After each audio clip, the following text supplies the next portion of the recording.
Pada kunjungan Presiden RI Haji Joko Widodo ke Provinsi Gorontalo yang akan berlangsung selama 3 hari, selain menghadiri kegiatan silaturahim nasional Ikatan Cendekiawan Muslim Indonesia Silaknats ISMI, juga akan meninjau secara langsung sejumlah proyek pembangunan yang dianggarkan melalui APBN di Provinsi Gorontalo.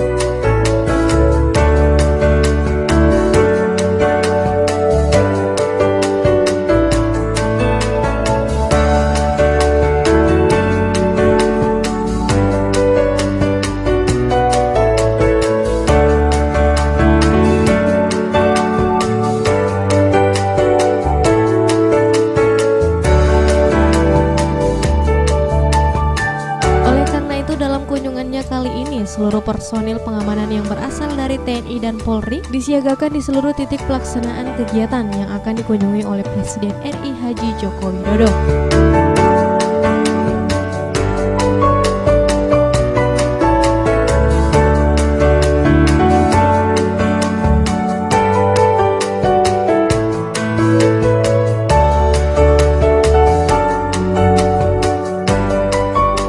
Gelar pasukan yang dipimpin langsung oleh Pangdam 7 Wirabuana, Mayor Jenderal TNI Bahtiar, turut dihadiri oleh Gubernur Gorontalo Dr. Andes Haji Rusli Habibie MAP, Wakil Wali Kota Dr. Charles Budidoku, unsur forum pimpinan daerah, serta undangan lainnya.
Tim Liputan Advertorial Mimosa TV.